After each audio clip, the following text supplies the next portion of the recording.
Hi friends, இது என்னோட முதல் வீடியோ. நம்ம இன்றைக்கி மீன் குழம்பு பார்க்க போகிறோம். இப்போது ஒரு 4 பேருக்கு நான் சமைக்க போகிறேன். இது வெங்காயம் ஒரு 5 பீசஸ் எடுத்துருக்கேன். அது ஒரு 1/4 கிலோ கிட்ட இருக்குன்னு நினைக்கிறேன்.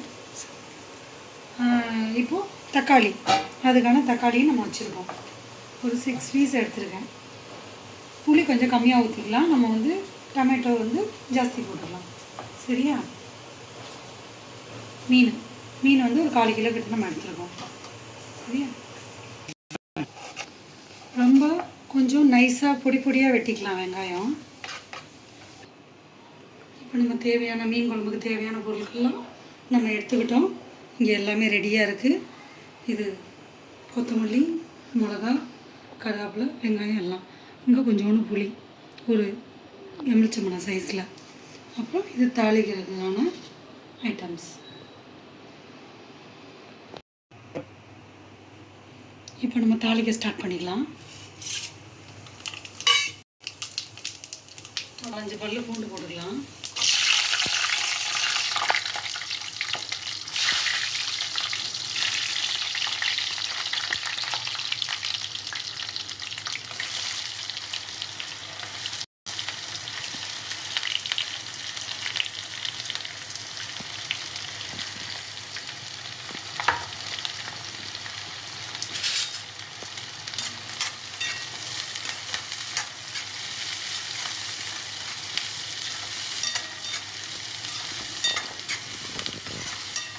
இது நல்லா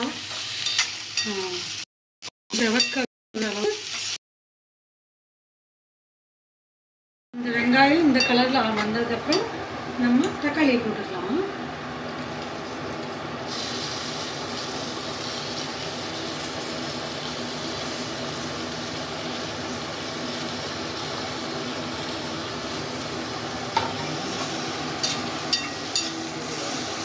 இது நல்லா பச்சை வடை போகிற அளவுக்கு வதக்கிக்கலாம்.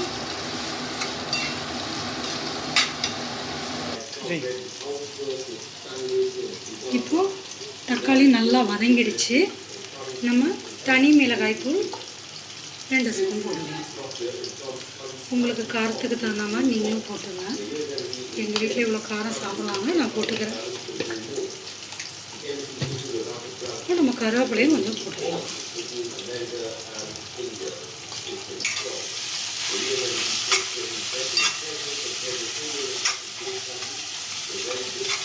கொஞ்சம் பச்சை வடை போனோன்னா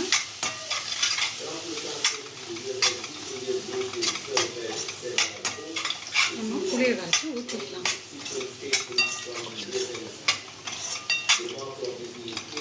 இது மிளகாத்தூளோட பச்சை வாசனை போனோன்னு நம்ம புளி கரைச்சி ஊற்றிக்கலாம். அது எண்ணெய் பிரிஞ்சு வருதில்ல, நான் சொல்கிறபடி செஞ்சிங்கன்னா அவ்வளோ கரெக்டாக வரும்.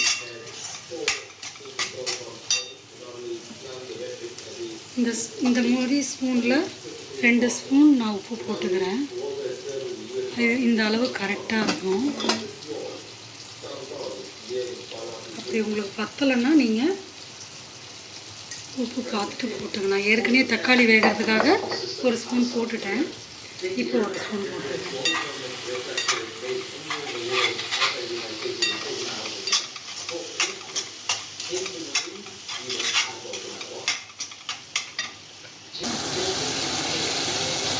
இப்போ நம்ம புளி கரைச்சி ஊற்றிக்கலாம்.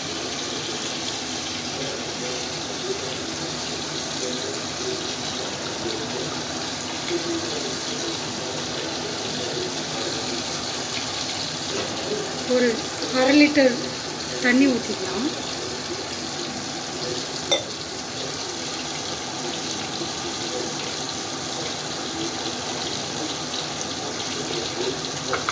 இது எங்கள் வீட்டில் அரைச்ச குழம்பு மிளகாய்த்தூள் ஒரு 4 ஸ்பூன் போட்டுக்கலாம்.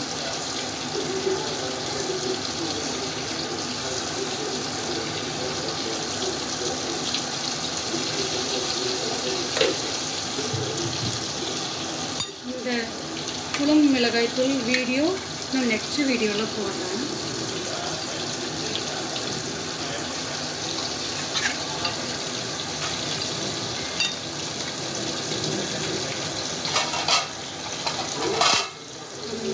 வச்சோம்ல, லைட்டாக கீறிட்டு போட்டுக்கலாம்.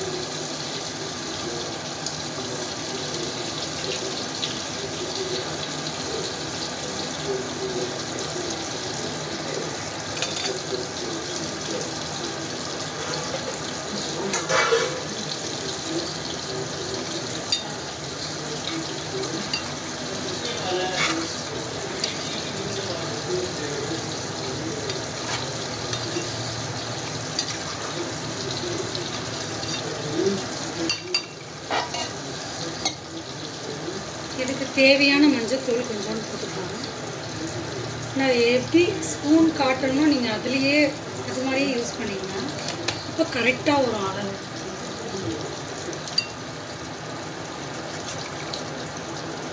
உங்களுக்கு கட்டியாக இருக்கிற மாதிரி தோணுச்சுன்னா கொதிக்கிறதுக்காக நீங்கள் வந்து கொஞ்சம் தண்ணி ஊற்றிங்க. ஏன்னா ஒரு 10 நிமிஷம் கொதிக்கணும்ல. இதே அளவில் பண்ணிங்கன்னா கரெக்டாக இருக்கும். இப்போ வந்து கொதி வந்துடுச்சுல்ல, அந்த டைமில் நம்ம மீனை வந்து உள்ளே போட்டுக்கலாம்.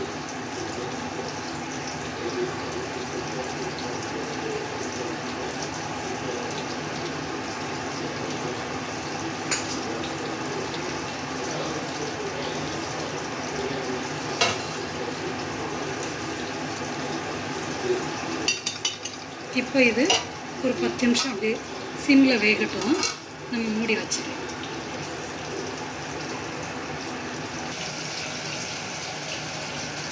நம்ம இப்போ வைக்கிற மீன் குழம்புக்கு அரை மூடி தேங்காய் எடுத்து இதில் பால் எடுத்து ஊற்றிக்கலாம். நம்ம அரை மூடி தேங்காய் எடுத்தோம்ல, நம்ம பால் எடுத்தாச்சு. இப்போ நல்லா ஒரு 20 நிமிஷம் வெந்துடுச்சு. மீன் மசாலா எல்லாம் போகும், வாடையெல்லாம் போயிடுச்சு.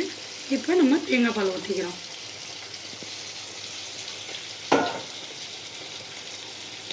ஊற்றினதுக்கப்புறம் நம்ம கொத்தமல்லி இலையும் போட்டுக்கிறோம். இது ஒரு 5 நிமிஷம் கொதிச்சா போதும், மீன் குழம்பு ரெடி.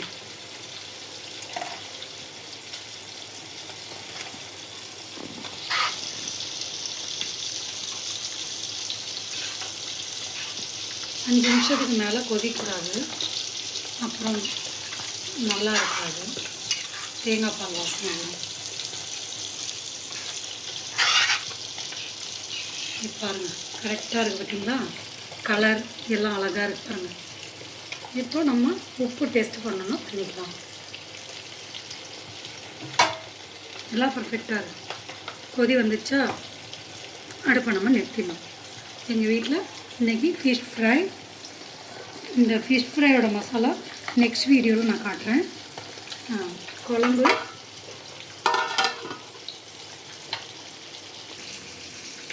எங்கள் வீட்டோட டின்னர் இன்றைக்கி fish fry, white rice, fish குழம்பு. Okay bye. இதோடு நம்ம நெக்ஸ்ட் வீடியோவில் பார்க்கலாம். ஓகே பாய்.